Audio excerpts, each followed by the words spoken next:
नमस्कार। कैसे हैं आप लोग? आशा करता हूँ सब स्वस्थ होंगे, सुरक्षित होंगे घरों में अपने।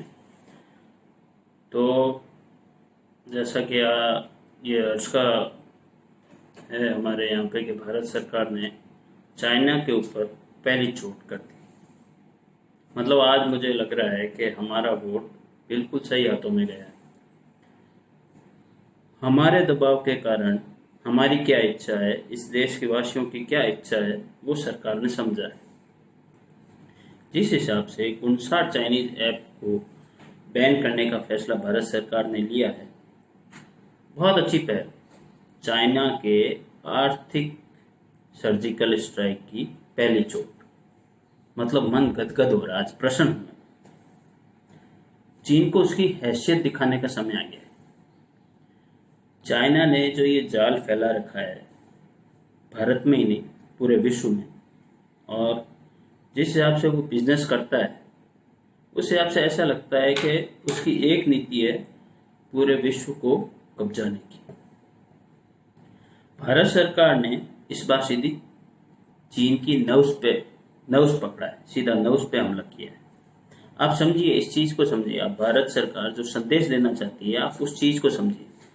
भारत सरकार की तरफ से सीधा स्पष्ट संदेश है कि हम झुकने वाले नहीं हैं।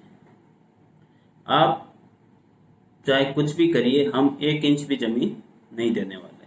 मतलब चाइना का ये प्रोपेगेंडा है हर जगह। आप विस्तारवादी नीति से वो चलता है कि भैया बस जाओ, कब्जा करो और विस्तार करो।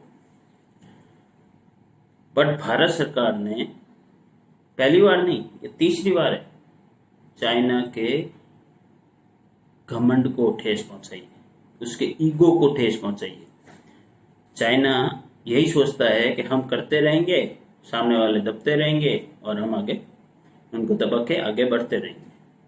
पर चाइना यहाँ पे थोड़ा चूक कर गया। मुझे लगता है कुछ जल्दबाजी में होगा। अभी तो बहुत कुछ है, अभी तो धीरे धीरे अभी तो ये शुरू हुआ है। अब देखो कहाँ कहाँ चोट होती है चाइना के ऊपर। पर बहुत सराहनीय कदम है भारत सरकार का इसमें। मैं कुछ जानकारी आपको साझा कर लूँ आज। नमस्कार, मैं भूपत सिंह राठौड़। मैंने ये अभी नया यूट्यूब चैनल बनाया है। मेरे गुरु हर्षवर्धन त्रिपाठी जी और मनीष ठाकुर जी, जिनसे मैं ये बहुत कुछ जानकारियाँ लेता हूँ, मैं उनका धन्यवाद देता हूँ कि वो बहुत ही अच्छा काम कर रहे हैं। मतलब एक प्योर जर्नलिस्ट जिसको कहते हैं ना, मतलब नॉन बायस्ड, न्यूट्रल एकदम। मैं उनसे बहुत कुछ सीखता हूँ, हर रोज़ उनकी वीडियो देखता हूँ। उनका बहुत बहुत आभारी हूँ मैं। आज सुबह मैं उनके वीडियो देख रहा था, तो उससे मैंने कुछ इन्फॉर्मेशन मैंने निकाली है। तो मतलब चाइना हमारे निजी जीवन के ऊपर हमला कर रहा था। हमें क्या पसंद है, क्या पसंद नहीं है, हम क्या देख रहे हैं, हमारा माइंड क्या सोच रहा है। मतलब यहाँ तक कि हमारे सोच के ऊपर उसने कब्जा कर लिया था एक तरह से। जो आपको दिल्ली दंगा याद है, मतलब उसका यहाँ तक ये कब्जा है कि हम किस समय सरकार की कौन सी प्रत्येक के ऊपर हमारा क्या, सरकार के मतलब क्या बोलते हैं इसको, सरकार के कौन से आदेश पर जनता का क्या वो होगा, मतलब रिएक्शन होगा, इवन उस तक की उसको जानकारी है। आप इस मतलब खतरे से आप अभी अनजान है। तो 59 ऐप जो हैं, आप सारे उठा के देखिए चाइनीज ऐप। आपसे आपकी फ़ोटो की परमिशन मांगेगा, आपके कॉन्टैक्ट्स मांगेगा, आपकी फ़ोन बुक मांगेगा। क्यों भाई, कहाँ ज़रूरत है तेरे को? बना तो हम एक वीडियो रहे हैं ना। बट नहीं, वो सब डिवाइस लोकेशन हिस्ट्री मांगेगा। तो आप इस चीज़ को समझिए। वो इसलिए नहीं मांगता कि आप क्या भैया कि हाँ ठीक है आप करिए जो करना है, नहीं। उसको वो नज़र रखता है कि आप कहाँ कहाँ पे क्या हैं, आप कहाँ पे बैठे हैं, आप क्या सोच रहे हैं, आप क्या टाइप कर रहे हैं, आप इवन क्या सर्च कर रहे हैं वहाँ पर, वो तक की जानकारी वो रखता है। मतलब आप ये सोचिए, इस टिकटॉक ऐप जब से आया है, भारत की जो यंग जनरेशन के ऊपर चाइना का एक सीधा हमला था। यंग जनरेशन टिकटॉक पे बिजी, अपने संस्कार भूल जाती, जो उनके कर्तव्य हैं वो सब भूल गई, जो इवन जो भारतीय संस्कृति है, जो उनकी संस्कृति है, उस तक को वो भूल चुकी है। टिकटॉक वाली जो जनरेशन है भारतीय संस्कृति तक भूल चुकी है। इवन वो उसके लिए अपने पेरेंट्स से मतलब खफा है। अगर पेरेंट्स उनको कहते हैं, उनके माँ बाप उनको कहते हैं कि बच्चा ये आपके लिए सही नहीं है, तो वो पेरेंट्स के सामने मतलब ऐसी हरकतें करने लग जाए कि वो मतलब अशोभनीय है। ठीक है, तो आप ये चीज समझिए, मतलब बिल्कुल अलग कर देना, समाज से काट देना पूरा, जो है ये दुनिया मेरी, ये सिर्फ ये इतनी सी दुनिया है। ठीक है, आप ही सोचिए कि टिकटॉक के जरिए ऐसे ऐसे प्रोपेगेंडा को हवा दी गई है जो भारतीय संस्कृति के ऊपर सीधी चोट करती है। लव जिहाद हो गए और भी कई हैं। मतलब ये क्या है, आज की युवा पीढ़ी, स्वामी विवेकानंद जी ने कहा था कि जो युवा पीढ़ी है वही देश का भविष्य तय करती है। तो ये टिकटॉक वाले हमारे भविष्य तय करेंगे?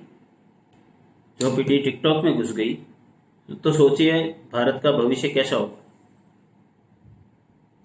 आदमी होके औरत बन के नाचने वाला भविष्य होगा?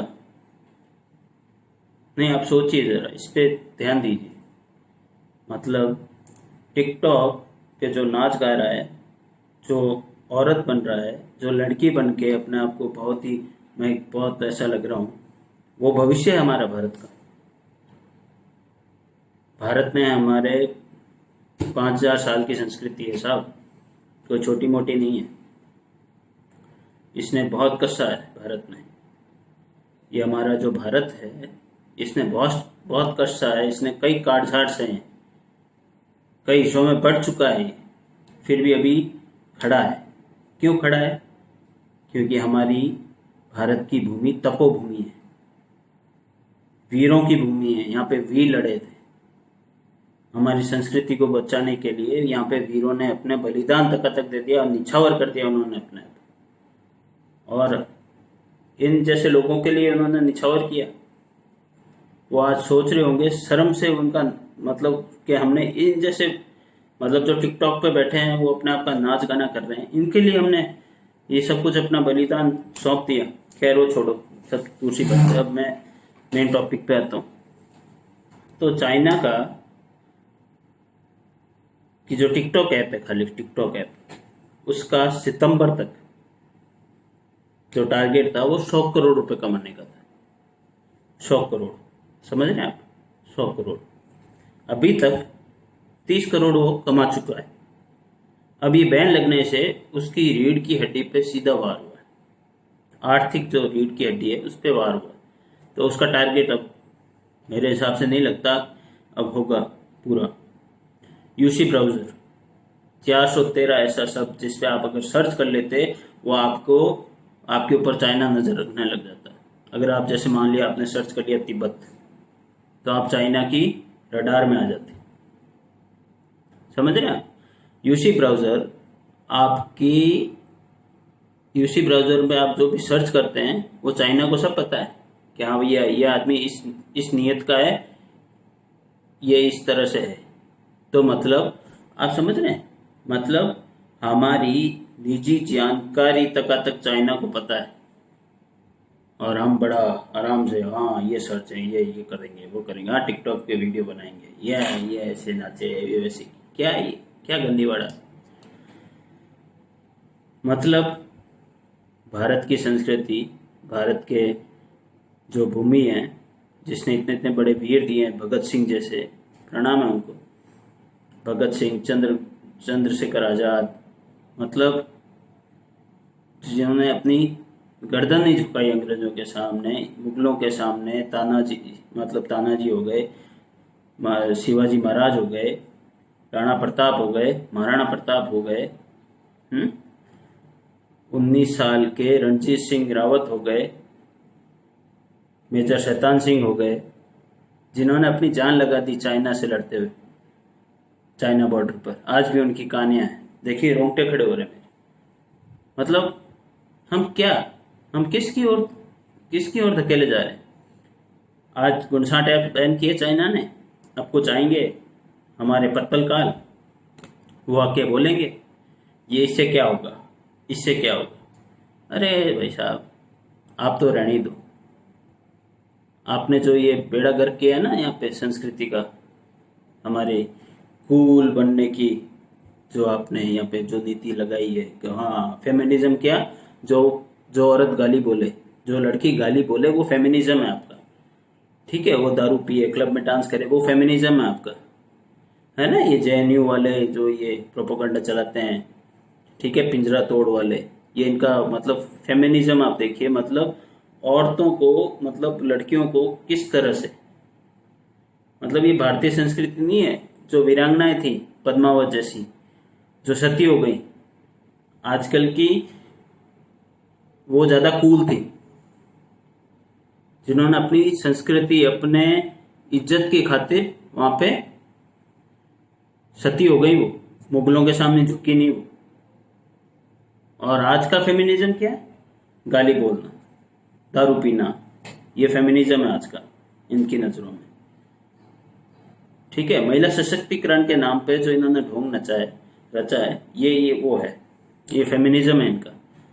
महिला सशक्तिकरण क्या है पता है आपको? अच्छी प्लेस पे नौकरी करना, ठीक है, वो है महिला सशक्तिकरण। अच्छे से अगर देखा जाए तो ये क्यों कूल बनने वाला महिला सशक्तिकरण नहीं है। जो गालियां आप जो टिकटॉक पे देते हैं, जो टिकटॉक पे आप जो वीडियोस बना रहे हैं फेमिनिज्म के नाम पर, जो हमारी इस भोली भाली जो यंग जनरेशन है, आप उनका जो उबाल है उसको ठंडा करने की आप कोशिश कर रहे हैं, ये भारतीय संस्कृति नहीं है। अमानक औरत को आदमी के कदमों के कदम के साथ मिला के चलना चाहिए, पर यह मतलब थोड़ी ना है कि आप अपनी संस्कृति को, एक मूल कर्तव्य को आप भूल जाएं।